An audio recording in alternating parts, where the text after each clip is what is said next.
तो जीवन कैसे जीना है? सत्य के साथ जिए। आपके जीवन में कभी भी झूठ प्रवेश ना करे।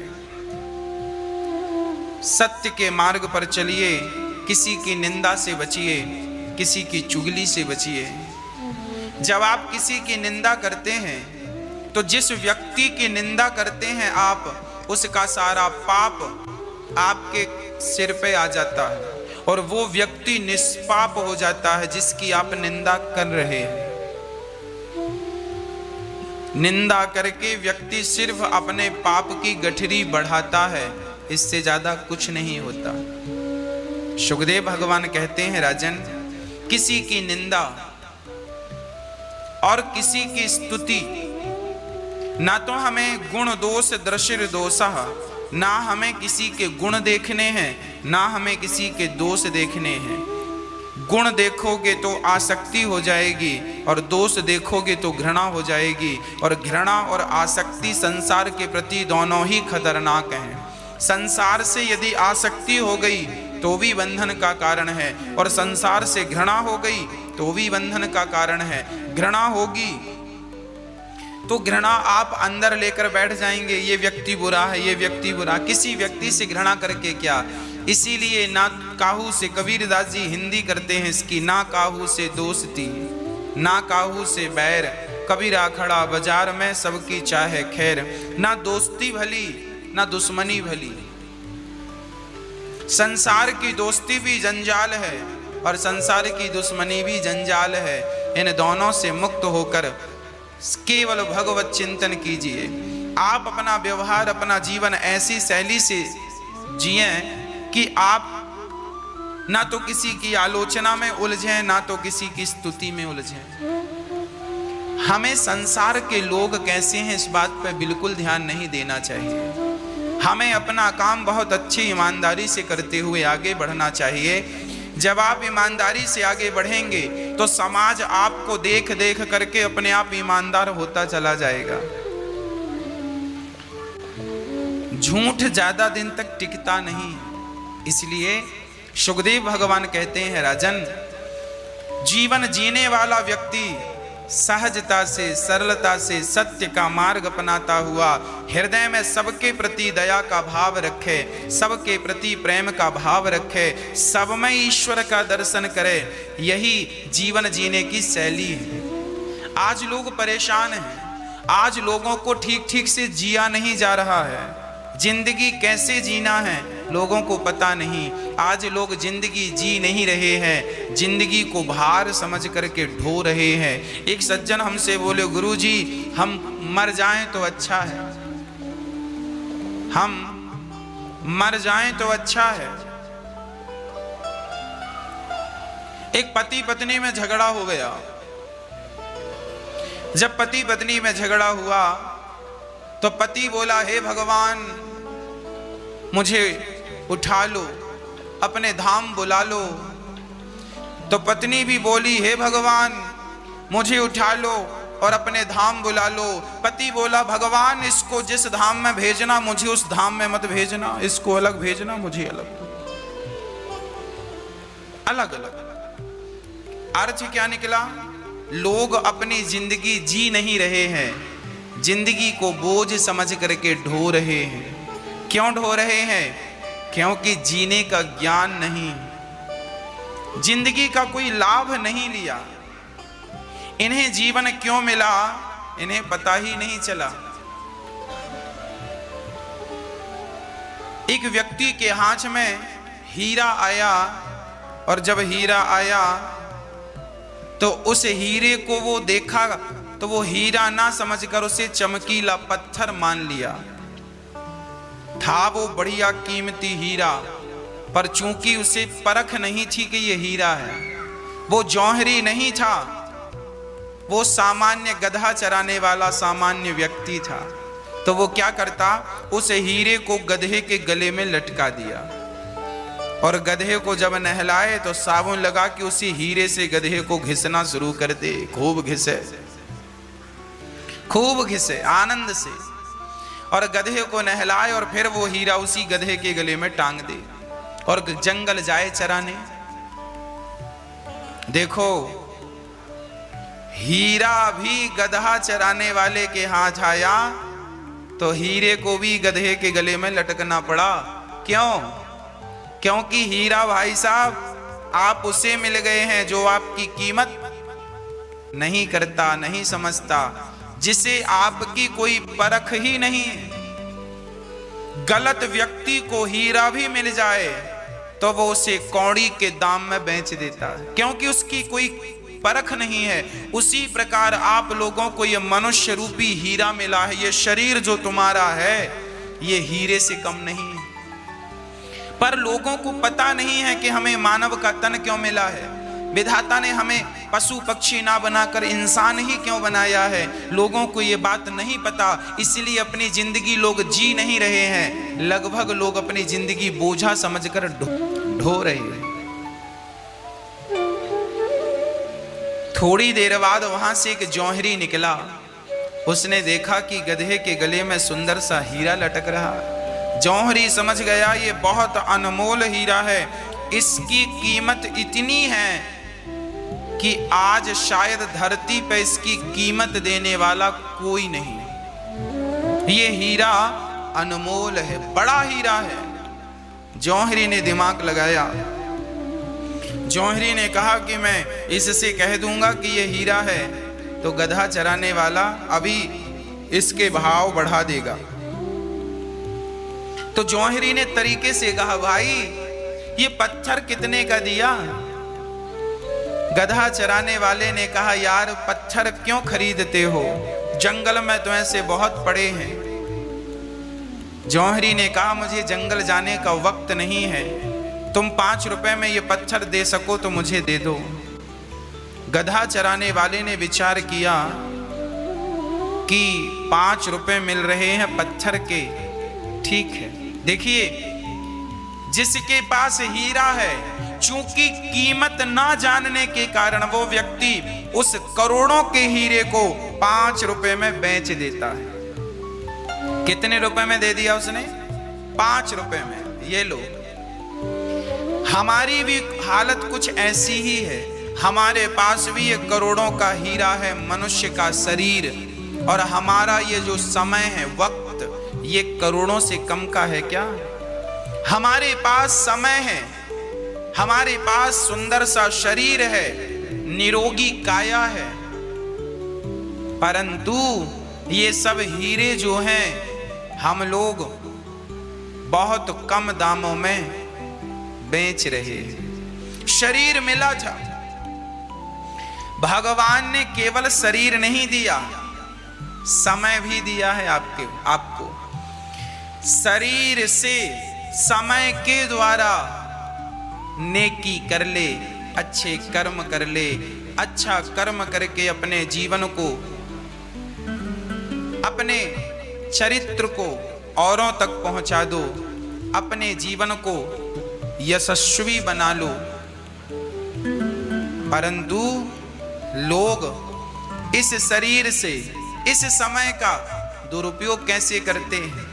निंदा करने बैठ जाते, 1-1 घंटे लोग निंदा करते हैं। इस कार्य क्या हुआ? आप अपना हीरा कौड़ी बदले में दे रहे हैं। शरीर कितना अनमोल है, समय कितना कीमती है। जिस समय को आप सफल बना सकते थे, भगवान का चिंतन करके आत्म कल्याण करने का विचार कर सकते थे, अपने आप को सफल व्यक्ति बना सकते थे, आप अपने आप को सफल बिजनेसमैन बना सकते थे, आप अपने आप को सफल व्यक्ति बनाकर लोगों के आदर्श बन सकते थे। पर आप उस समय का दुरुपयोग करते करते करते केवल दूसरों की टांग पकड़ के खींचने में लग गए। किसी का हाथ पकड़ के खींचना शुरू किया होता तो लोगों को उबारते उबारते आप भी उबर जाते, पर लोग तो दूसरे की टांग पकड़ के खींचने में लगे, दूसरों को गिराने में लगे हैं। जब दूसरों को गिराने का, याद रखना, आपने कबड्डी का खेल खेला होगा, कबड्डी का खेल यदि कभी खेला होगा तो जो व्यक्ति दूसरे की टांग, कबड्डी में अक्सर एक व्यक्ति दूसरे की टांग पकड़ के खींचता है और ये भूल जाता है कि जब आप किसी की टांग पकड़ कर खींचते हैं तो वो तो गिरता ही है, साथ में आप भी गिर जाते हैं। इसलिए किसी की टांग, किसी का पांव पकड़ के ना खींचिए। अपना समय, अपना अनमोल वक्त किसी के पांव पकड़ के खींचने में ना वेस्ट करिए, बल्कि अपना समय किसी का हाथ पकड़ के खींचने में लगाइए, ताकि आपके द्वारा और लोग सफल हों और आप सबसे सफल व्यक्ति हों। अपने आप को सफल बनाने में अपना समय लगाइए, अपनी बुद्धि लगाइए। आप रोइए मत कि हमारे पास काम नहीं है, हमारे पास बिजनेस नहीं है, हमारे पास धंधा नहीं है, हमारे पास रोजगार नहीं है। मत रोइए। आप अपने समय का जिस दिन से सदुपयोग करना स्टार्ट कर देंगे और जिस दिन समय की कीमत समझ लेंगे, उसी दिन से आप सफल होने शुरू हो जाएंगे।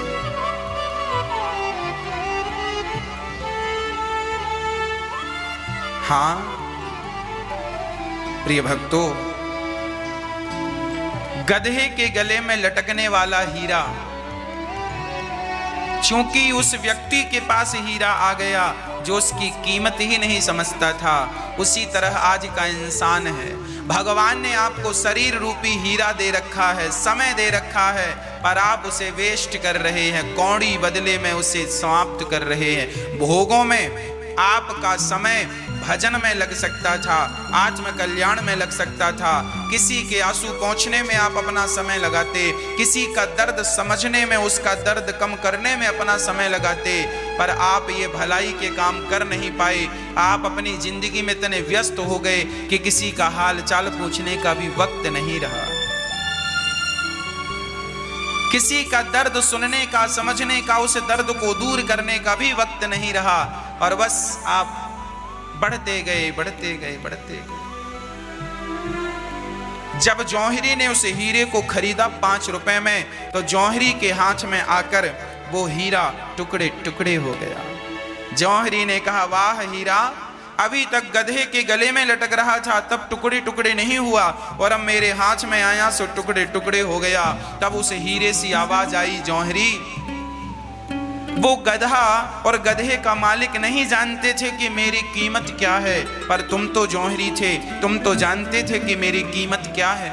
फिर भी मेरी कीमत जानते थे कि मेरी कीमत करोड़ों की है, फिर भी तुमने मेरी कीमत मात्र 5 रुपए आंकी, मात्र 5 रुपए लगाई। अरे अज्ञानी लोग मेरा दुरुपयोग करते हैं तो बात समझ में भी आती है, पर तुम जैसे जौहरी, तुम जैसे जानकार भी मेरा दुरुपयोग करेंगे तो मैं टूट कर तो पत्थर हो ही जाऊंगा, टुकड़े टुकड़े हो ही जाऊंगा। वो हीरा ये कह करके टुकड़े टुकड़े हो गया। अर्थ यही निकला कि आज अज्ञानी भी अपने समय का दुरुपयोग कर रहा है, और समय को समझने वाला व्यक्ति भी अपने समय का दुरुपयोग कर रहा है। इसलिए सबसे प्रार्थना, अपने समय का सदुपयोग किया जाए, अपने समय का सदुपयोग करके अपने जीवन को आनंदित किया जाए। किसी और के बारे में आप बाद में सोच लीजिएगा, पहले अपने बारे में सोच लो। आप कहाँ हैं, आप कैसे हैं, आप क्या कर रहे हैं। हाँ, हम दूसरों की कमियां बहुत देख लेते हैं। शुकदेव भगवान कहते हैं, राजन, दूसरों की कमियां देखने में लोग जिंदगी गुजार देते हैं, अपनी एक इतनी सी कमी, अपनी इतनी सी गलती सुधार नहीं पाते, ठीक नहीं कर पाते। बुरा जो देखन मैं चला, बुरा ना मिलिया कोई, जो दिल खोजा आपुना, हमसे बुरा ना कोई। शुकदेव भगवान कहते हैं, जीवन ऐसे जीना है समय का, और शरीर का सदुपयोग करिए। शुकदेव भगवान कहते हैं, शरीर को व्यायाम दीजिए, सवेरे जल्दी उठ जाइए,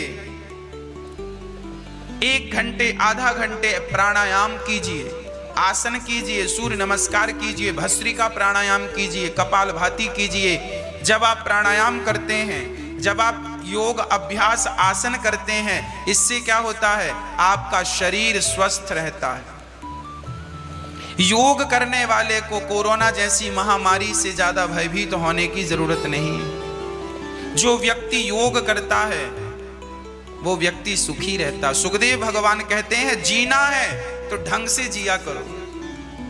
आधा घंटा 1 घंटा अपने आप को दिया करो। स्वस्थ शरीर ही तो जीवन जीते जीते ये जरूर भाव रखा करो कि ये कुछ भी मेरा नहीं है।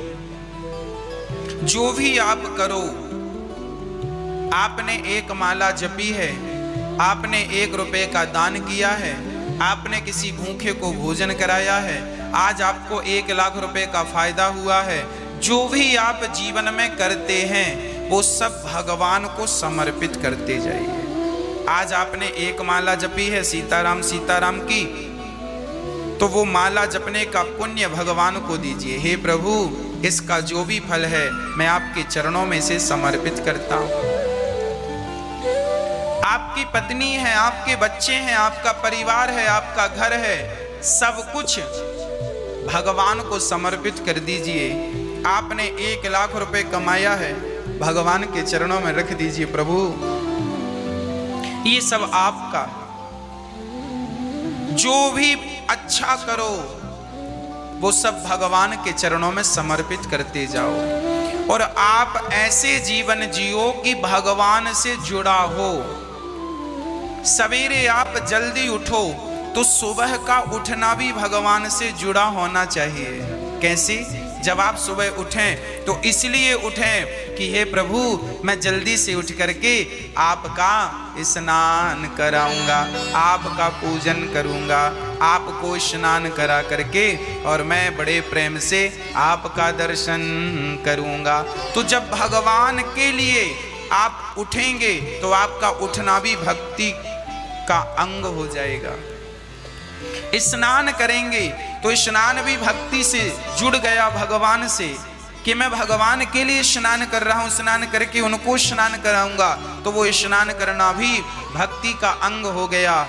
और आप स्नान करके भगवान की जब सेवा करने लग जाएंगे तो भगवान से जुड़ी हुई हर क्रिया, आप दफ्तर, आप पैसे कमाने, आप नौकरी करने जा रहे हैं, दफ्तर जा रहे हैं, अपने ऑफिस में जा रहे हैं, तो आप ऑफिस जाइए, पर इसलिए जाइए कि प्रभु ये जो हम कर रहे हैं, जो भी हमें पैसा मिलता है महीने का 10,000, 20,000, 50,000, 1 लाख, 5 लाख, 10 लाख, जो भी पैसा हमें मंथली महीने का मिलता है, वो प्रभु इसलिए हम कमा रहे हैं कि उन पैसों से हम आपकी सेवा कर सकें, आपको बढ़िया धूप दीप नैवेद्य आपको भोग लगा सकें और आपके दिए हुए धन से दीन दुखियों की, जरूरतमंदों की कुछ सेवा कर सकें। जब आप अपनी हर क्रिया भगवान से जोड़ देंगे तो आपका सब कुछ करना भक्ति हो जाएगा।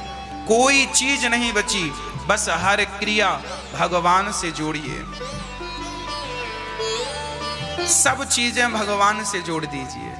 सुखदेव भगवान कहते हैं, जो व्यक्ति हर कार्य मुझसे अर्थात ईश्वर से जोड़ता है, भगवान कृष्ण गीता में यही कहते हैं, सर्वधर्मान परित्यज्य मामेकं शरणं व्रजः अहं त्वा सर्व पापेभ्यो मोक्षयिष्यामि मा शुचः। कह रहे हैं, भगवान कृष्ण कहते हैं, अर्जुन तू सब कुछ अपने लौकिक कर्मों को छोड़कर मेरी शरण में आ जा। जो भी तू कर्म कर मेरे को समर्पित करता चल, फिर देख मैं तेरे समस्त पापों का नाश करके तुझे मोक्ष का अधिकारी बना दूंगा। ये भगवान का प्रॉमिस है हम सभी के लिए। इसलिए भक्तों, जो भी किया करो भगवान के लिए, भगवान से जोड़कर किया करो। हाँ, सदा भगवान का ध्यान, भगवान का चिंतन अहरनिश बना रहे, यही तैयारियां हैं मृत्यु की। जो व्यक्ति इन तैयारियों के साथ जीवन व्यतीत करता है वो व्यक्ति आनंद पूर्वक मरता। मृत्यु भी एक उत्सव है। यदि उत्सव ना होती तो मरने वाले व्यक्ति के साथ बैंड बाजे क्यों जाते? इसलिए जाते हैं ना, जब कोई मर जाता है ना तो ढोल बैंड जाते हैं। क्यों जाते हैं? क्योंकि मृत्यु भी एक उत्सव है। पर आज का अज्ञानी जीव संसार में ऐसे उलझ जाता है कि वो संसार से छूटना नहीं चाहता, इसीलिए उसकी मृत्यु उत्सव बन नहीं पाती। जीवात्मा और परमात्मा के मिलन का नाम ही मृत्यु है। जीवन भर का हिसाब किताब देने के दिन को ही लोग मृत्यु कहते हैं। मृत्यु उत्सव बन जाती है जब व्यक्ति भगवान से जुड़ता है। नाथ, हम समर्पण करते हैं आपके चरणों। जैसे गौ माता आपके खूंटे से बंधी है, चाहो तो आप पानी पिलाओ उसे, चाहो तो उसे भोजन कराओ, चारा भूसा खिलाओ, या तो भूखी रहने दो। गाय खूंटा तोड़कर नहीं भागेगी, आप पानी पिलाओगे सो पिएगी, भोजन कराओगे सो करेगी, नहीं तो खूंटे पे बंधी बंधी मर जाएगी, पर वो खूंटा तोड़कर नहीं भागेगी। इसका नाम है समर्पण। जैसे गौ माता अपने मालिक के लिए समर्पण कर देती है, उसी प्रकार जीवात्मा जब भगवान के खूंटे से बंध जाता है और समर्पण कर देता है कि प्रभु आप भोजन दोगे सो खाऊंगा, जल दोगे सो पीऊंगा, जैसे रखें राम जी रहना चाहिए, जैसे आप रखना चाहते हैं मुझे, आप मुझे वैसे रखिए, मेरी अपनी कोई मर्जी नहीं। जो व्यक्ति अपनी मर्जी चलाता है वो बहुत दुखी है, इसलिए हम भगवान की मर्जी में अपनी मर्जियां मिलाते चलें, यही मृत्यु की तैयारी है। सुखदेव भगवान कहते हैं, सत्यां क्षितौ किं कशिपो प्रयासैर् बाहौ स्वसिद्धे युपवर्हणे किं सत्यञ्जलौ किं पुरुधान्यपात्र्या दिग्वल्किलादौ सति किं दुकूलैः। जीवन में ज्यादा संग्रह नहीं करना चाहिए। आज लोग परेशान क्यों हैं? आज लोगों की परेशानी का कारण यह है कि लोग संग्रह बहुत ज्यादा करना चाहते हैं। लोग, एक सेठ जी ने अपने मुनीम से कहा, बताओ हमारी पूरी प्रॉपर्टी कितनी है? मुनीम ने कहा, साहब 8 दिन लगेंगे। 8 दिन बाद मुनीम ने कहा, साहब आपके पास इतनी प्रॉपर्टी है कि आपकी 8 पीढ़ी बैठी बैठी खाए तो खत्म नहीं होगा। 8 पीढ़ी बैठी बैठी खाए तो खत्म ना हो। ये सुनकर सेठ जी रोने लग गए। अरे मुनीम जी ने पूछा, सेठ जी क्यों रोते हैं? सेठ जी ने कहा, मुनीम 8 पीढ़ी तो बैठे बैठे खाएगी, 9वीं पीढ़ी का क्या होगा? आज लोग दुखी इसलिए हैं, आज लोग पेट भरने के लिए दुखी नहीं हैं, आज लोग तिजोरियां भरने के लिए दुखी हैं। अरे पेट तो जैसे तैसे भर जाता है, पेट का कोई झंझट नहीं है, झंझट तो तिजोरियों का है। आज बताओ भला किसके पास पेट भरने की व्यवस्था नहीं है? पेट तो लगभग भगवान सबका ही भर रहे हैं। लोग परेशान क्यों हैं? पेट भरने के लिए परेशान थोड़ी हैं, तिजोरियां भरने के लिए परेशान। इसलिए अधिक लालच, अधिक लोभ हमें दुखी करता।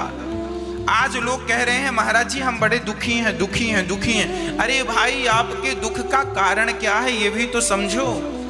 हमारे दुख का सबसे बड़ा कारण है हमारा जरूरत से ज्यादा लोभ। पाप का बाप कौन है? लोभ। इस संसार का हर पाप लोभ से स्टार्ट होता है, इसलिए लोभ का त्याग कर देंगे तो सारे दुख अपने आप समाप्त हो जाएंगे। हर व्यक्ति लोभ में पड़ा हुआ, इसलिए हमारे बड़े बुजुर्ग कह गए हैं कि प्रभु हमें उतना ही देना, राम इतना दीजिए जामे कुटुंब समाए, मैं भी भूखा ना रहूं कोई साधु ना भूखा जाए। जितना बिहारी जी दे रहे हैं बहुत अधिक हाय हाय करने से कोई फायदा नहीं। जिनके पास ज्यादा धन है वो ज्यादा परेशान है, जिनके पास कम धन है वो कम परेशान है। इसलिए ज्यादा धन के पीछे मत भागिए। अभी मैंने सुना कि अंबानी जी का कोई सलाहकार था जो कि लगभग 60 करोड़ रुपए साल का कमाता था। लगभग 60 करोड़, कुछ कम ज्यादा हो सकता है। अंबानी जी का एक सलाहकार था, 60 करोड़ रुपए सालाना उसकी इनकम थी। उसने सब कुछ छोड़ करके संन्यास ग्रहण कर लिया, सब छोड़ दिया उसने। किसी ने पूछा, भाई आप इतना पैसा कमाते थे, इतने संपन्न थे, और आपने सब छोड़ दिया और संन्यास ग्रहण कर लिया। उन्होंने कहा, ये अभी ताजी घटना है। उन्होंने बताया कि क्या बताएं, हम कितना भी पैसे के पीछे भागते हैं, हमारी भूख मिटती ही नहीं है। जब हम, उस व्यक्ति ने अपना अनुभव शेयर किया, सुनिएगा। उस व्यक्ति ने कहा, जब हम 1 लाख रुपए महीने कमाते थे, तब हमारी इच्छा थी कि हम 2 लाख रुपए कमाएं। जब 2 लाख रुपए महीने कमाने लगे तो इच्छा हुई कि हम 5 लाख रुपए महीने कमाएं। और अब हमारी महीने की इनकम जब 1 करोड़ रुपए महीना हो गई, तो भी हमारी इच्छाएं, जितना परेशान मैं तब था जब मेरी सैलरी 1 लाख रुपए महीने थी, मैं उतना ही परेशान तब भी था जब मेरी सैलरी 1 करोड़ रुपए महीने थी। अच्छा आप बताना, एक छोटा सा गणित हम लोग करते हैं। आज 2021 चल रहा है। ये बताइए कि 2020 और 2015 और 2010, आप 2010 में ज्यादा सुखी थे कि आज 2021 में ज्यादा सुखी हैं? 2015 में आपकी इनकम ज्यादा थी या 2021 में आपकी इनकम ज्यादा है? आप 2015 में ज्यादा संपन्न थे या 2021 में ज्यादा संपन्न हैं? अधिकांश लोगों का उत्तर होगा कि 2015 में हम सबकी इनकम कम थी और आज 2021 में हम सबकी इनकम अच्छी है। 2015 में हम लोग इतने संपन्न नहीं थे, 2021 में भारत संपन्न हुआ। विचार कीजिए, हम लोग आर्थिक रूप से मजबूत हुए हैं, पर बताइए क्या मानसिक रूप से मजबूत हुए? 2015 में भी रो रहे थे और 2021 में भी रो रहे हैं। रोना सेम सेम है। इनकम ज्यादा हो गई, सफलताएं ज्यादा मिल गई, नाम शोहरत ज्यादा हो गया, पर रोना ज्यों का त्यों है।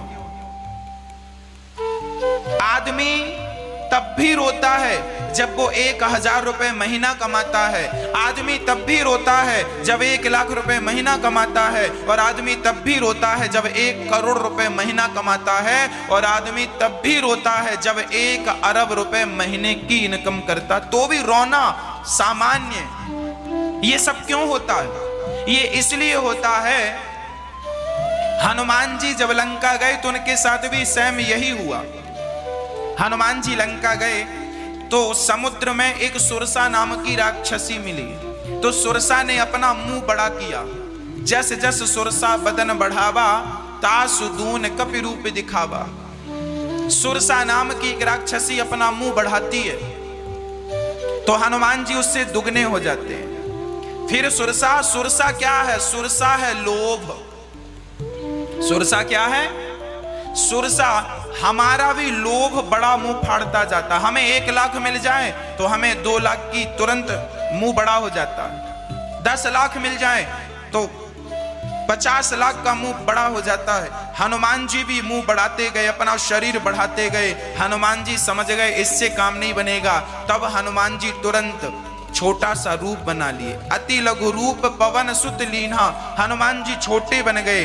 जीवन का यह सिद्धांत है कि लोभ आपका कभी समाप्त नहीं होगा, वो अपना मुंह बढ़ाता जाएगा। लोभ आपको दुखी करता जाएगा। इसलिए आपसे कहता हूं, आप ही अपनी इच्छाओं को, हनुमान जी छोटे हो गए ना, आप ही अपनी इच्छाओं को छोटा कर लीजिए। जिस दिन आप अपनी इच्छाओं को छोटा कर लेंगे उस दिन आप दुनिया के सबसे सुखी व्यक्ति हो जाएंगे। वो व्यक्ति जो अंबानी का पर्सनल सलाहकार था, 60 करोड़ रुपए महीना कमाने पर उनकी इच्छाएं बढ़ती गई। वो समझ गए कि ये इच्छाएं मुझे परेशान कर रही हैं। उन इच्छाओं का मुंह कुचलने के लिए उन्होंने संन्यास ग्रहण कर लिया। हाँ, आपसे प्रार्थना है, शांति प्राप्त करना हो तो शांति पैसों में कभी नहीं मिलेगी। शांति तब मिलेगी जब आवे संतोष धन, सब धन धूरी समान। मैं ये नहीं कहता कि पैसे ना कमाओ, ना, खूब पैसे कमाने चाहिए, परंतु जो विधाता दे दें उस पैसे को लेकर प्रसन्न रहा करो, संतोष रखा करो। हम लोग करते क्या है, जितना मिलता जाता है हमारा असंतोष बढ़ता जाता है, जबकि हमें संतोष रखना चाहिए। हमारा संतोष ही हमारा सबसे बड़ा धन है और हमारे सुख की सबसे बड़ी कुंजी है। इसलिए ज्यादा हाय हाय नहीं, सारा पाप लोभ से स्टार्ट होता है, इसलिए लोभ को कम कीजिए। जो विधाता दे दें, संत लोग तो बड़े भाव से गाते हैं। जिंदगी की डोर सौंप,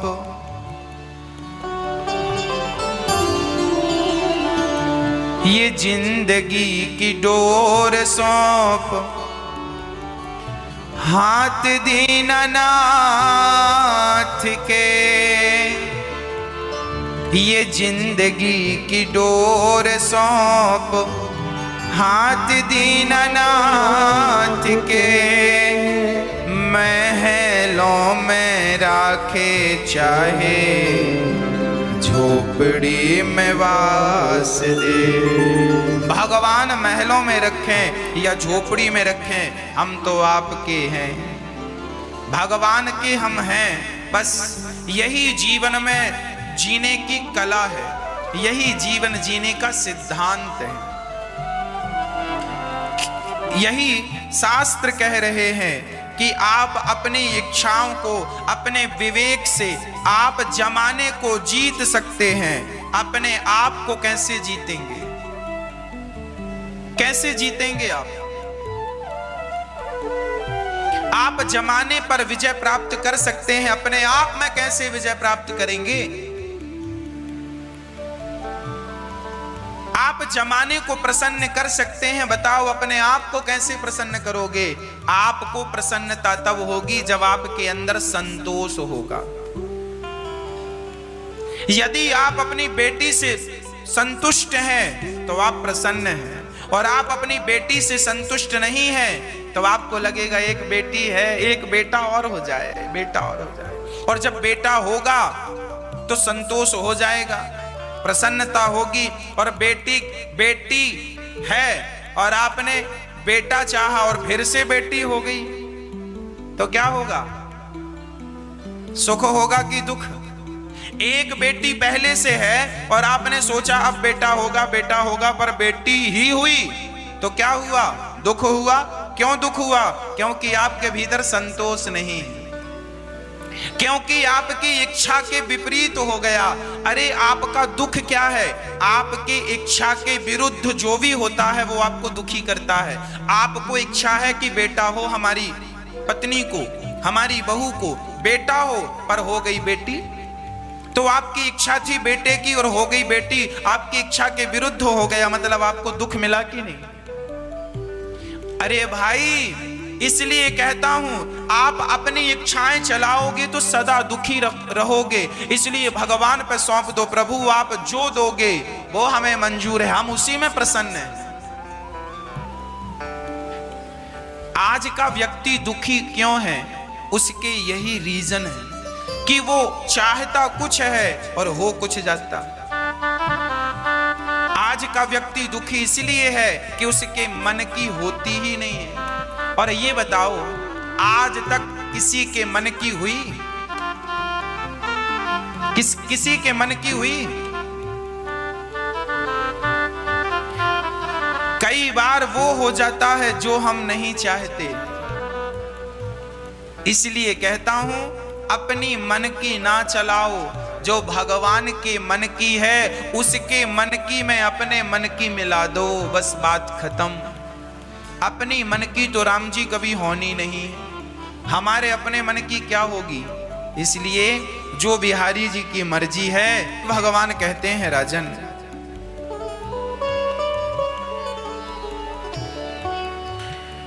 जब भगवान सुखदेव जी ने भगवान की स्तुति की और कहा, भगवान नारायण ने अपनी नाभि से कमल उत्पन्न किया। जब भगवान ने सृष्टि रची तो भगवान की सृष्टि बड़ी अद्भुत। भगवान नारायण की नाभि से कमल उत्पन्न हुआ, उस कमल में ब्रह्मा जी का प्राकट्य हुआ। ब्रह्मा जी बड़े प्रेम से सृष्टि उत्पन्न करने लगे और सुखदेव भगवान राजा परीक्षित से कहते हैं, राजन अब मैं तुम्हें भगवान के स्वभाव से परिचित कराता हूं। कई बार आप लोग समझते होंगे कि भगवान इतने बड़े हैं, भगवान सृष्टि करता है, भगवान वैकुंठ में और साकेत में रहने वाले हैं। क्या भगवान कभी हम जैसे तुच्छ प्राणियों से कभी बात करेंगे? क्या हम जैसे तुच्छ प्राणियों पर भी क्या दृष्टि डालेंगे? तो सुनो, एक बार जब भगवान श्री कृष्ण हस्तिनापुर आए और शांति दूत बनकर आए, शांति दूत बनकर आए, विदुर जी को पता चला किसी के द्वारा कि कृष्ण आ रहे हैं। विदुर जी आज बड़े प्रसन्न हैं। विदुरानी ने कहा, क्यों जी आज बड़े प्रसन्न हो, क्या बात है? अरे भाग्यवान, तुमने सुना नहीं, आज हमारे कृष्ण आने वाले हैं। अच्छा, परंतु वो आएंगे तो क्या हम लोगों को दर्शन होगा? विदुर जी ने कहा, यही तो सोच रहा हूं, वो आएंगे, बड़ी भीड़ भाड़ होगी, पता नहीं उनका दर्शन हम कर पाते हैं कि नहीं, हमारी आंखों को उनका दर्शन हो पाता है कि नहीं। चलो दर्शन भले ना हो, पर चलते हैं, कोशिश करते हैं, शायद दर्शन हो जाए। ठीक है, ये सोच करके विदुर जी और विदुरानी जी चले। भगवान रथ पर चढ़ करके आ रहे थे, लाखों की भीड़ थी, भगवान के दर्शन को एक झलक देखने को लोग तरस रहे थे। और विदुर और विदुरानी पंक्ति में सबसे पीछे खड़े, भीड़ में। विदुरानी पत्थर पड़ा था, उस पत्थर पर खड़े होकर जब देखती है, विदुर जी पत्थर पर खड़े होकर देखते हैं, तो भगवान श्री कृष्ण के रथ का एक छोटा सा हिस्सा, रथ के ऊपर जो गुम्मज होती है, जो रथ के ऊपर चक्र सा होता है छाया के लिए, उसका दर्शन हो गया। विदुरानी बड़ी प्रसन्न हुई। सुनो, वो रथ पर बैठे हैं और विदुर जी ने देखा तो भगवान श्री कृष्ण का तो दर्शन नहीं हुआ, पर भगवान कृष्ण के माथे पर लगे हुए मोर पंख का दर्शन हो गया, मुकुट पर सजा था। विदुर जी बोले, देखो यहाँ आओ, यहाँ से उनका मुकुट दिख रहा है। और विदुर जी ने भीड़ में अपने आप को ले जाने का प्रयास किया और तभी भगवान का आता हुआ रथ नजर आया। एक नन्ही सी दृष्टि जब विदुर जी की पड़ी तो मानो श्री कृष्ण विदुर उस भीड़ में भगवान किसी और को मानो देखना चाहते ही नहीं थे। वो तो बार बार भगवान कृष्ण की आंखें विदुर और विदुरानी को ढूंढ रही थी, कहाँ है हमारे काका जी, कहाँ है हमारी काकी जी। मानो उस भीड़ में श्री कृष्ण केवल मां विदुरानी और विदुर जी को देखने के लिए शायद आए हैं। और भगवान उस भीड़ में जब विदुर जी को देखा तो भगवान ने इशारों में कहा, काका जी सब खैरियत कुशल तो है? हाँ हाँ सब ठीक है, आप घर पहुंचो, हम यहाँ से काम करके आ रहे हैं, ऐसा इशारे में कह दिया।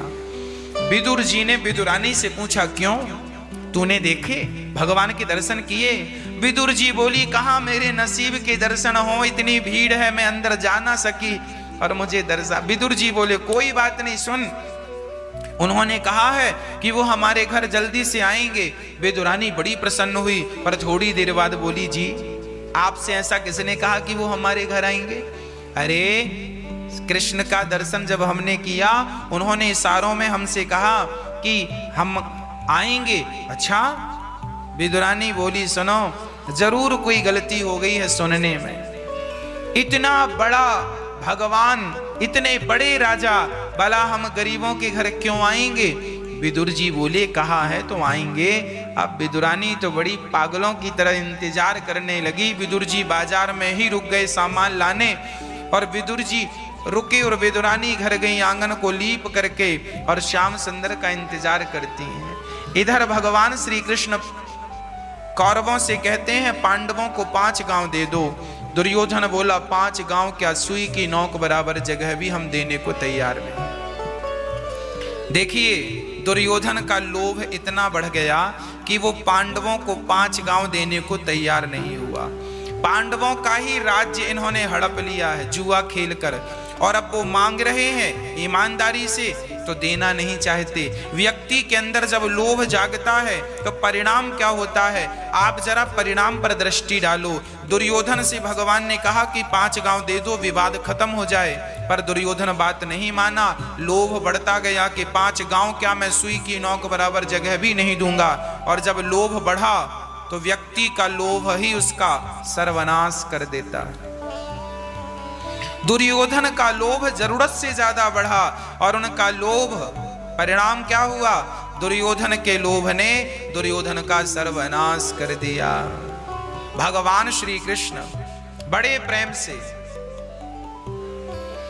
दुर्योधन ने कहा, मेरी मां ने भोग बनाए हैं 56 प्रकार के, प्रभु ग्रहण कीजिए। भगवान ने कहा, दुर्योधन, यदि इन व्यंजनों में, इस प्रसाद में यदि तुम्हारा प्रेम होता तो मैं जरूर ग्रहण करता, पर क्या बताऊं, तुम्हारा इतना सा भी प्रेम मेरे प्रति नहीं है, और जिसका मेरे प्रति प्रेम नहीं होता उसके हाथ से मैं कोई भी वस्तु स्वीकार नहीं करता। भगवान तब ही आपके हाथ से कुछ स्वीकार करते हैं जब आपके हृदय में भगवान के प्रति श्रद्धा हो, प्रेम हो। श्रद्धा ना हो तो भगवान कोई वस्तु स्वीकार नहीं करते। इसलिए भगवान के प्रति अथाह श्रद्धा होनी चाहिए। श्रद्धा इतनी गहरी हो जितना गहरा सागर है, इतनी गहरी आपकी श्रद्धा हो।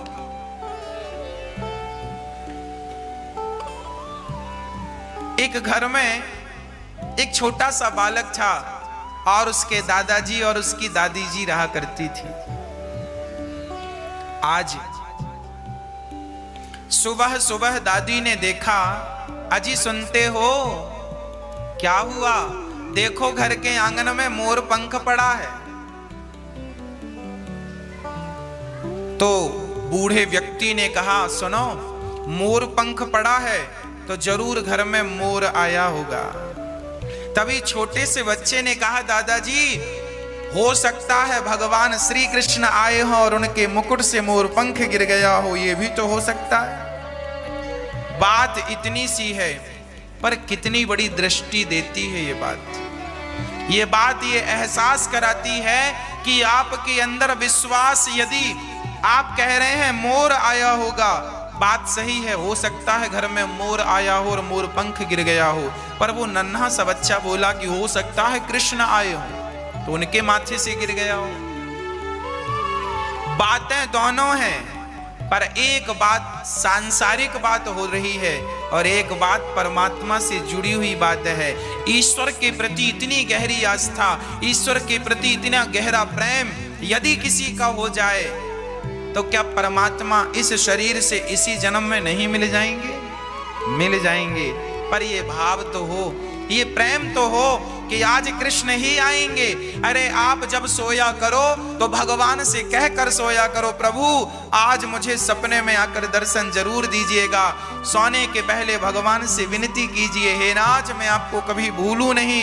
हे श्याम सुंदर, आपकी सुंदर सुंदर आंखें मेरा मन लुभाती हैं, आपके घुंघराले से केस मेरा मन लुभाते हैं, आपके चरणार विंद इतने सुंदर हैं कि मेरा मन आपके चरणों से हटता नहीं।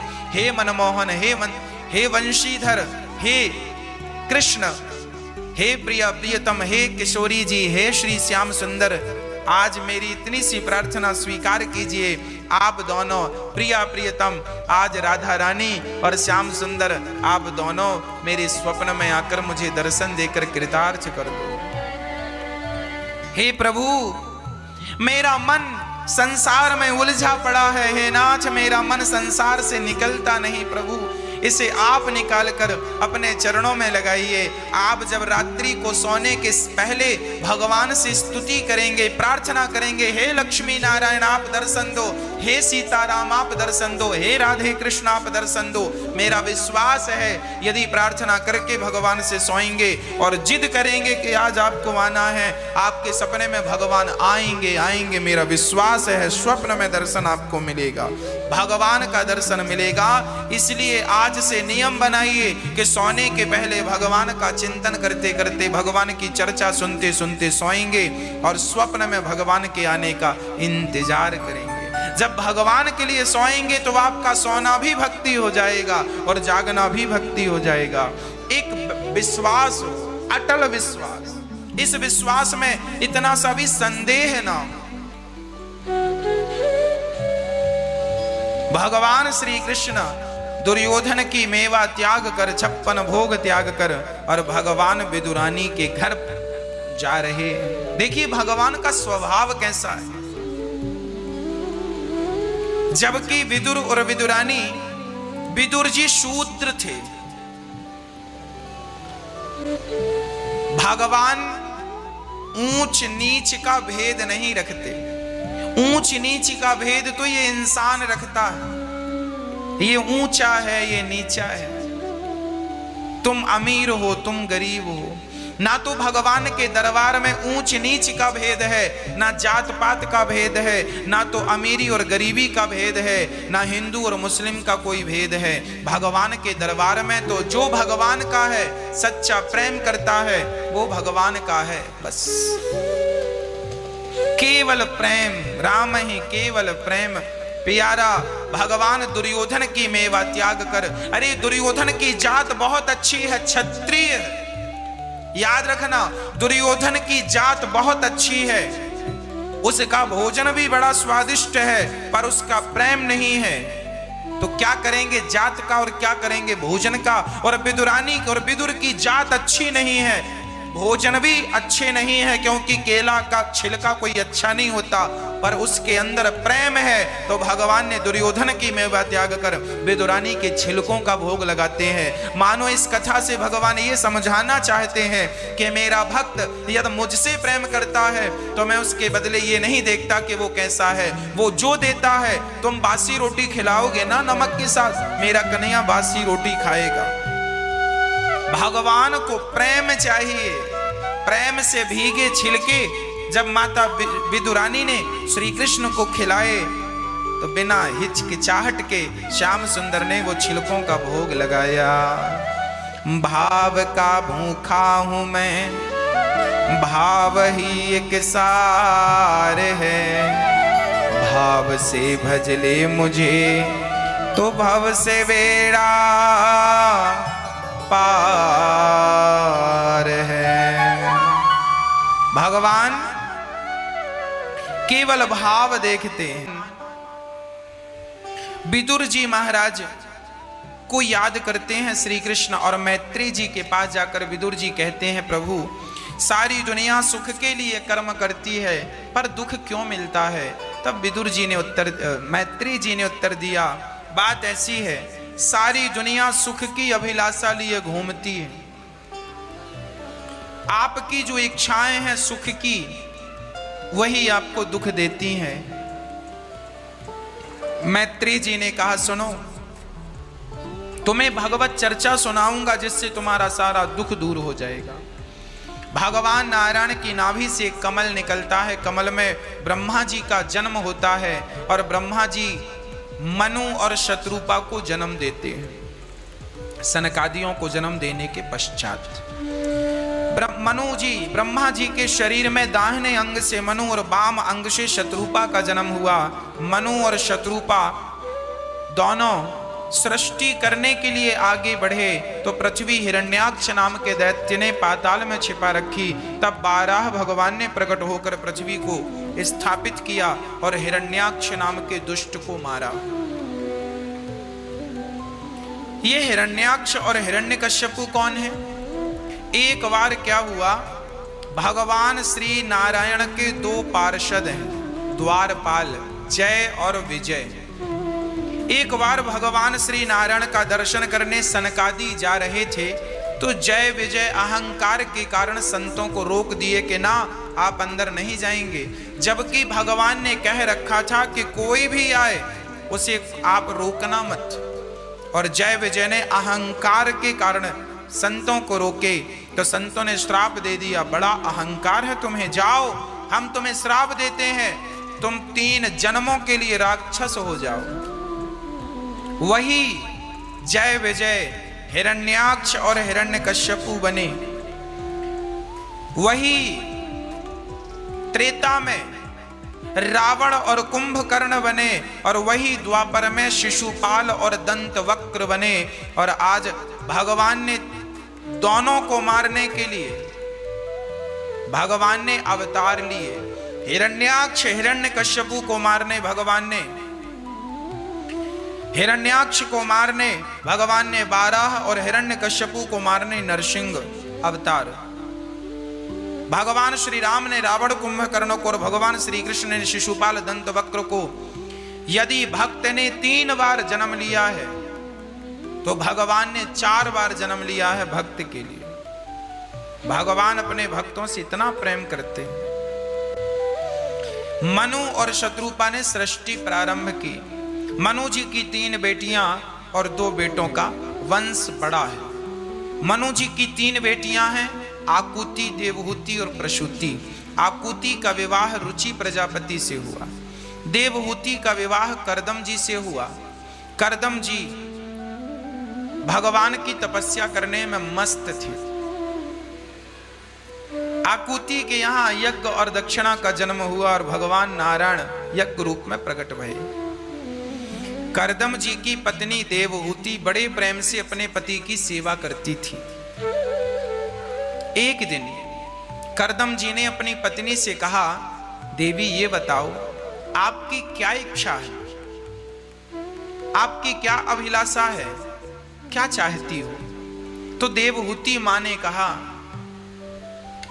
कि हमें पुत्र की कामना। करदम जी ने कहा ठीक है। एक सुंदर सा कामक विमान की रचना की।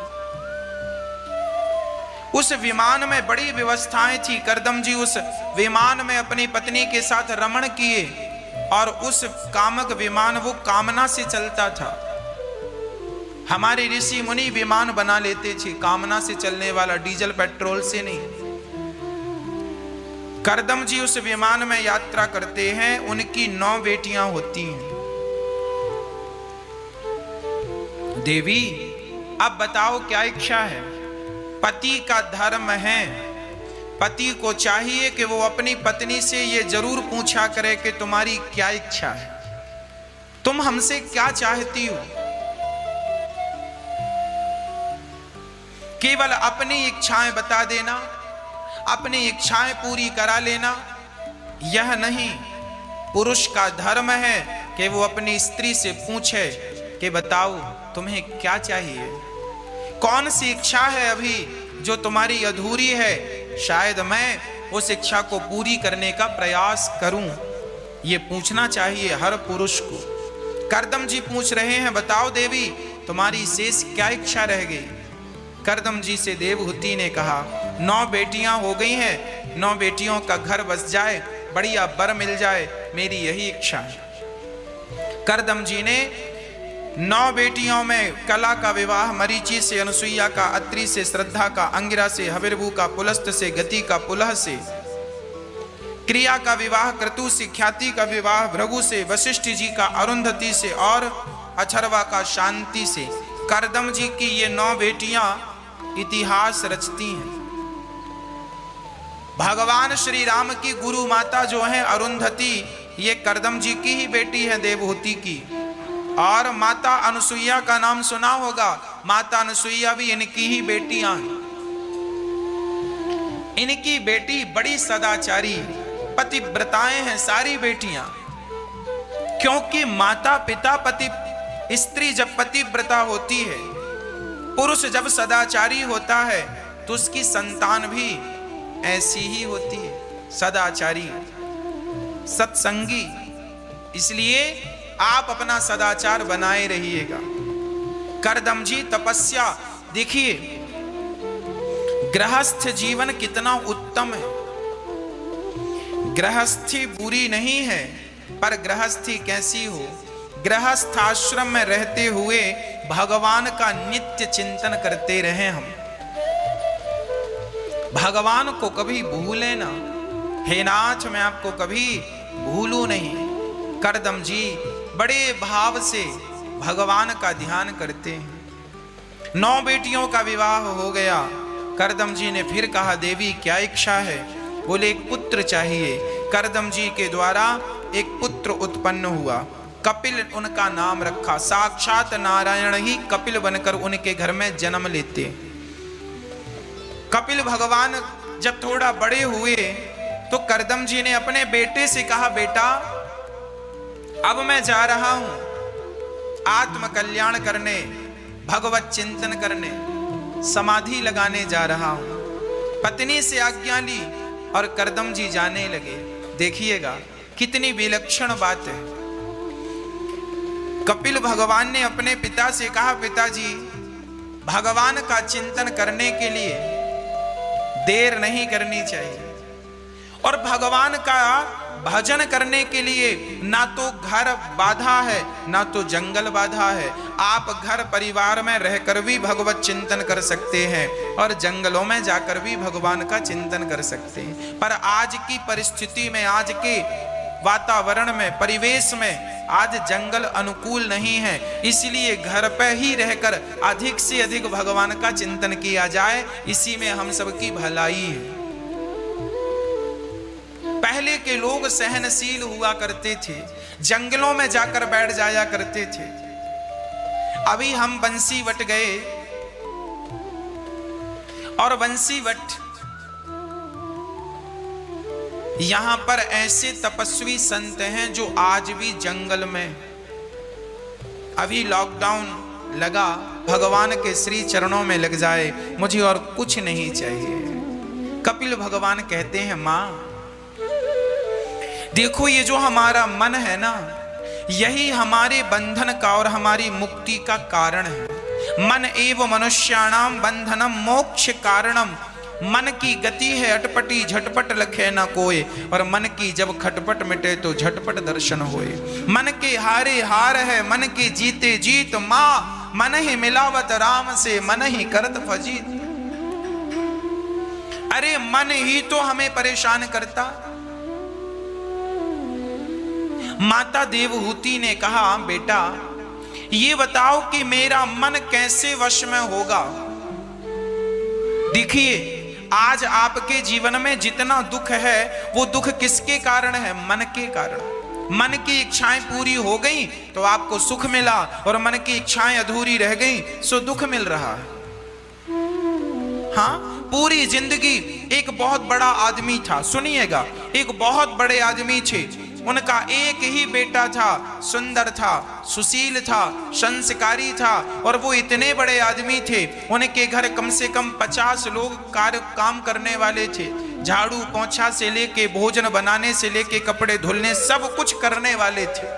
बहुत बड़े बिजनेसमैन थे।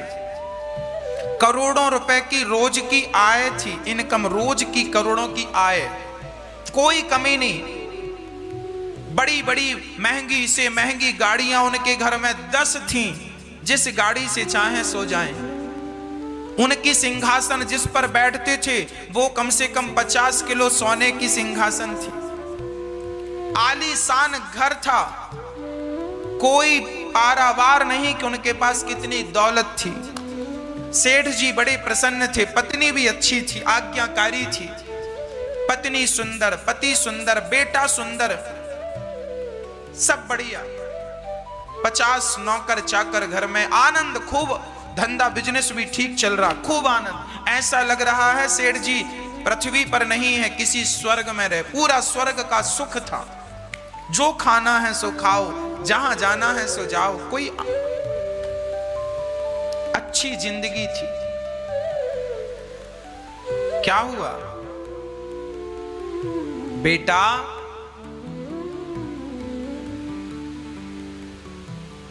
23 वर्ष की आयु बेटे की हुई और जवान बेटा, पता नहीं क्या हुआ, बेटा मर गया, प्राण निकल गए। कोई प्रॉब्लम नहीं, हल्का सा दर्द हुआ, डॉक्टरों ने चेक किया, बताया अटैक आ गया। अटैक आया, जवान बेटा शरीर छोड़कर चला गया। अब वो सेठ जी जो बहुत संपन्न थे, बहुत सुखी थे, अब देखिएगा उनके जीवन में जितना सुख था अब उतना ही दुख आ गया। बेटा जवान चला गया, चला गया बेटा, रोने लगे, माथा पीटने लगे। अब उनको अपनी जिंदगी में जितना भी धन था उनको धन बेकार लगने लगा। बेटे के बिना धन बेकार ही तो है। उनके जीवन की शांति छिन गई, जितने सुखी थे उतने दुखी हो गए। अब आप कहेंगे महाराज जी ऐसा क्यों हुआ? इसका भी कारण बताता हूं। बात ऐसी है कि जब तक सेठ जी का पुण्य था तो उस पुण्य के कारण उन्हें सुख मिल रहा था, चारों तरफ से सुख मिल रहा था। जीवन में जब आपके पुण्य उदय होते हैं ना तो वो आपको केवल सुख देते हैं। आपके द्वारा जो सुख आपको मिल रहा है, आपको जो भी सुख मिल रहा है संसार में, वो आपके ही पुण्यों का परिणाम है। और सेठ जी के पुण्य थे तो सब बढ़िया चकाचक था, पर अब वो पुण्य समाप्त हो गए। चूंकि सेठ जी ने केवल संपत्ति जोड़ी है, आज तक परोपकार नहीं किया। किसी भूखे को ना तो भोजन कराया था, ना प्यासे के लिए प्याऊ लगवाया था, ना कभी गौ सेवा की, ना कभी कथा सुनी, ना कीर्तन किया। बस हाय पैसा करते गए और आलीशान जिंदगी, लग्जरी जिंदगी जीते गए। उनका पुण्य समाप्त हो गया, उन्होंने आगे के लिए कोई पुण्य किया नहीं। और जब पुण्य समाप्त हुआ तो उनके जो पाप थे वो पाप उदय हो गए और उसी पाप का परिणाम मिला, अब दुख मिलने लगा। अभी वो स्वर्ग में थे, माना कि स्वर्ग जैसी सब चीजें थी, और अब दुख आया। अब वो कहां चले गए? नरक चले गए। जीते जी नरक है या नहीं? बोलो, जीते जी नरक है या नहीं? पत्नी के सामने उसका पति मर जाए तो उस पत्नी का जीवन नरक है या नहीं? बाप के सामने बेटा मर जाए उस बाप के लिए नरक है या नहीं? यही तो नरक है, यही तो पाप और पुण्य का परिणाम है। इसलिए कहता हूं, आप अपने मन को भगवान में लगाओ तो आपको इन दुखों से भी मुक्तियां मिल जाएंगी। जो व्यक्ति भगवान से जुड़ा है, जो भगवान को अपना मानता है। मीराबाई के पति मर गए, मीराबाई के पति मरे भोजराज, तो मीराबाई संसार की स्त्रियों की तरह रोई नहीं, क्योंकि वो जानती थी कि मेरे असली पति भगवान है। जो भगवान से जुड़ जाता है वो संसार के आने वाले दुखों से भी बच जाता है। जो व्यक्ति भगवान से नहीं जुड़ता, हृदय से, भीतर से, ऊपर से तो देखो सब जुड़े हैं, बाहरी भाग से तो भगवान से सब जुड़े हैं, पर आपके जीवन में जरा छोटा सा दुख आ जाए तो देखो अभी आप भगवान को गालियां दोगे, भगवान को आरोप लगाओगे, भगवान तुम्हारी भक्ति की क्या मिला? मतलब तुम बाहर से जुड़े थे, भीतर से जुड़े होते ना तो ये बातें ना होती। ये केवल बाहर से जुड़ाव है लोगों का, इसलिए आरोप प्रत्यारोप भगवान पर लोग करते हैं। मीराबाई के पति मर गए, मीराबाई दुखी नहीं हुई क्योंकि वो भीतर से भगवान से जुड़ी थी। उन्होंने संसार को अपना माना ही नहीं था। हम लोगों की गलती ये है, पहले संसार से खूब चिपक जाते हैं और जब छोड़ने का वक्त आता है तो रोते हैं क्यों छोड़ना पड़ रहा। अरे चिपके ही क्यों, ये तुम्हारा थोड़ी था।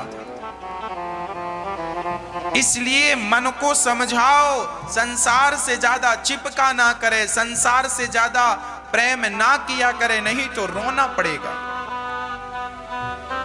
कपिल भगवान अपनी मां को कहते हैं, मां ये मन ही दुख का कारण है और ये मन ही सुख का कारण है। मन संसार में लगेगा तो दुख देगा और मन भगवान में लगेगा तो सुख देगा। अब सुख में रहना है से दुख में रहना है, मर्जी आपकी है। मन जहां लगाओगे वहां से वही मिलेगा। इसलिए मन के हारे हार है, मन के जीते जीत। इसलिए कहता हूं पूरी समस्याएं मन की है। पूरी जिंदगी आदमी अपने मन की इच्छाएं पूरी करता है।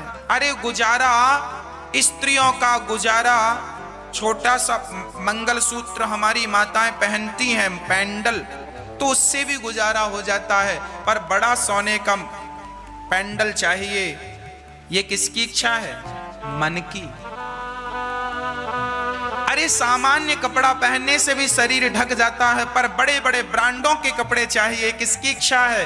मन की। अरे मन सारी जिंदगी हमें नचाता है और हम सारी जिंदगी मन की इच्छाएं पूरी करते करते घूमते हैं, पर अंत में परिणाम यह मिलता है कि शरीर पूरा होने को आया पर मन की इच्छाएं पूरी नहीं हुई। इसलिए कहता हूं ये सबसे बड़ा ठगिया कोई है तो हमारा मन हमें ठगने वाला है। इस महाठगिया, इस बहुरूपिया से बच के रहिएगा, नहीं तो ये मन सबको ठग चुका है। बड़े बड़े साधु संतों को ठग चुका है। नारद जी को भी एक बार ठगने आ गया था। नारद जी का भी मन एक बार हुआ कि मैं इस स्त्री से विवाह कर लूं, विश्व मोहिनी से विवाह करने चले और उसके चक्कर में बंदर बन गए थे नारद जी। एक सौभरी नाम के ऋषि थे, पानी में खड़े होकर नदी में तपस्या कर रहे थे। एक मत्स्य, एक मछली और मत्स्य दोनों प्रेम से वहां प्रेम कर रहे थे, प्यार कर रहे थे। उनको देखकर बाबा जी के मन में काम जाग गया, वाह ये देखो कितना बढ़िया मिल रहे हैं एक दूसरे से, हमारी पत्नी होती सो हम भी मिलते। इच्छा जाग गई, तपस्या कर रहे थे, पर देखो मन कहां ले गया। मन देखो कब विचलित हो जाए, कब भटक जाए, कहां चला जाए कोई नहीं जानता। मात्रा स्वस्रा दुहित्रा वा नाम विविक्ता सनो भवेत बलवान इंद्रियग्रामो विद्वांसमपि कर्षति। बड़े बड़े विद्वान इस मन के कारण मोहित हो गए। इसलिए विद्वान लोग कहते हैं अपने मन का कभी भरोसा ना करना। सौभरी ऋषि ने मछली को देखा और उन्होंने 50 विवाह किए।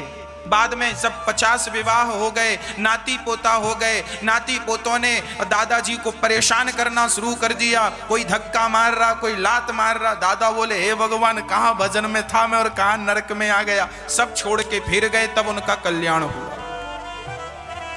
ये संसार बुरा नहीं है, पर समय से इसे छोड़ दो तो ठीक है, और समय के बाद भी पकड़ के रखोगे तो नुकसान। हाँ,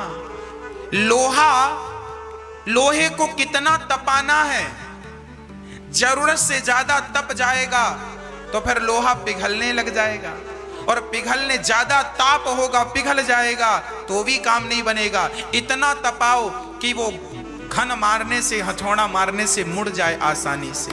ज्यादा ना तपा देना, नहीं तो बस। वीणा के तार उतने ही कसो जितने में सुर निकले। ज्यादा कस दोगे तो तार टूट जाएगा और ढीला छोड़ोगे तो सुर नहीं निकलेगा। उतना ही कसो जितने में मीठा सा सुर निकल आए। अरे जीवन में उतना ही संसार में रहो जितने की जरूरत है, जरूरत से ज्यादा संसार में ना रहा करो। संसार में रहकर भी भगवान में रहा करो। जैसे कमल का पुष्प कीचड़ में रहकर भी कीचड़ से अलग है, आप भी संसार में रहकर भी सदा भगवान का चिंतन करो। मां कपिल देव जी कहते हैं, मन ही बंधन है और मन ही मुक्ति है। मन संसार में लगाओगे तो बंधन है। चाबी और ताला, एक ताला को बंद करना हो तो वही चाबी बंद करती है, ताले को खोलना है सो वही चाबी खोलती है। मन चाबी है, संसार में लगेगा सो बंधन है, भगवान में लगेगा तो मुक्ति है। मन ही बंधन है, मन ही मुक्ति है और कुछ नहीं है, ये समझो। अब मन वश में कैसे हो? सो मन वश में कैसे हो, ये उपाय बड़ा अद्भुत है। इस पर मैं जरा चर्चा कर लेता हूं। मन कैसे वश में हो, आओ इस पर विचार कर लेते हैं। देखिए, मन भटकता है। मन, आप लोग कहते हैं महाराज जी हमारा तो मन नहीं लगता पूजा करने में, पाठ करने में। अरे मन नहीं लगता ना, मत लगने दो। आप तो मन ना लगे तो भी पूजा किया करो। जैसे छोटा सा बच्चा पहली बार स्कूल जाता है तो मर्जी से नहीं जाता, मां जबरदस्ती पकड़कर बिठालती है स्कूल बस में। मां रोता है, मां मत भेजो, अच्छा नहीं लगता स्कूल में, रोता है, मां 2 थप्पड़ मार के बिठाती, बैठ। मां बिठाती है बच्चे को। मां बच्चा नहीं जाना चाहता तो भी जबरदस्ती मां स्कूल भेजती है। और जब बच्चा स्कूल जाता है धीरे धीरे उसको पढ़ाई समझ में आने लगती है। और वही बच्चा जो कल रोता था स्कूल जाने से, वही बाद में पढ़ लिख कर IAS IPS बड़े बड़े पद और पोस्टों में जाकर बैठ जाते हैं। तो जैसे बच्चा पहले रोता था पर मां भेजती गई स्कूल, धीरे धीरे उसका मन पढ़ाई में लगने, पहले नहीं लगता था पर लगाते लगने लगा। उसी प्रकार पहले तुम्हारा मन भगवान में नहीं लगेगा। मन ना लगे तो भी भगवान की सेवा करो, भगवान की सेवा करो। करते करते भगवान की कथा सुनते सुनते अपने आप धीरे धीरे मन लगने लग जाएगा। आप कहते हैं मन लगेगा तो पूजा करेंगे ना, पूजा करो, मन बाद में लगेगा। ऐसे तो फिर आपके करोड़ों जन्म हो जाएंगे और आप कहो कि पहले मन लगे फिर पूजा करें, तो पॉसिबल नहीं। तो मां देवहूति ने कहा, प्रभु ये भक्ति योग क्या है? कैसे भगवान की पूजा करें, कैसे भगवान को रिझाएं? साकार की पूजा करें या निराकार की पूजा करें? कपिल भगवान ने कहा, मां निराकार तक पहुंचने के लिए साकार का ही सहारा लेना पड़ता है। बिना साकार का सहारा लिए हुए आप निराकार तक नहीं पहुंच सकते।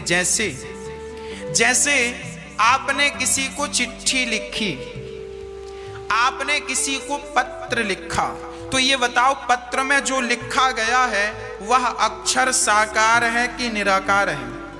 पत्र में जो अक्षर लिखे गए हैं, मैं तुम्हें याद कर रहा हूं, कर रही हूं, वो अक्षर साकार है या निराकार है? बोलो। वह अक्षर साकार है क्योंकि दिख रहे हैं। अक्षर साकार होता है। मैं आपको पत्र लिख रहा हूं, माना कि मैं आपको पत्र लिख रहा हूं, तो जो अक्षर लिख रहा हूं वो अक्षर तो साकार है, पर जो मेरा भाव अक्षर के द्वारा प्रकट हो रहा है वह भाव तो निराकार है। अक्षर साकार है पर मेरा भाव निराकार है। निराकार को समझने के लिए मेरा भाव आपके प्रति क्या है वो मैं लिखकर आपको बताऊंगा।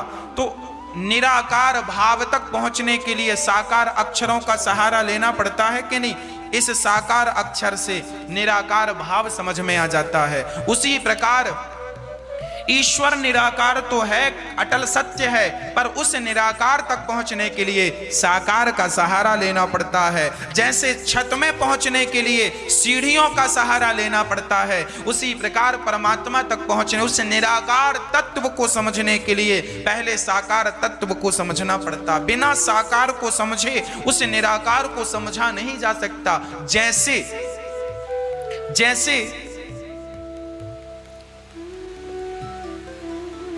जैसे एक सुंदर सा दृष्टांत देकर आपको इस बात को मैं पुष्ट करता हूं। प्रिय भक्तों, आपने अपनी मां को देखा है,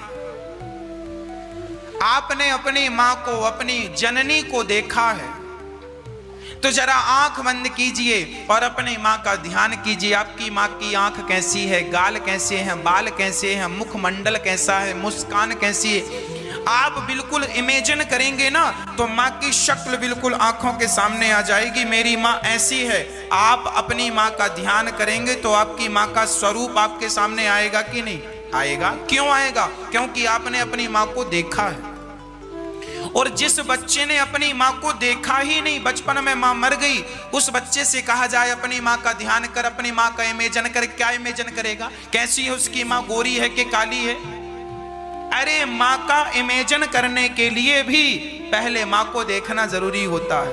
या तो मां की तस्वीर देखो, या तो सही में मां को देखो। तो मां को देखोगे तब तो मां का इमेजिन कर पाओगे, नहीं देखोगे तो क्या इमेजिन करोगे? उसी प्रकार परमात्मा साकार रूप में पहले उन्हें देखो, जब साकार को देखोगे तब तो निराकार का इमेजिन होगा। जब साकार ही नहीं होगा तो निराकार कैसे देखोगे? निराकार का तो फिर कोई आकार नहीं है। इसलिए साकार से उस निराकार तक पहुंचा जा सकता है। बिहारी जी का दर्शन कर लो, जगन्नाथ भगवान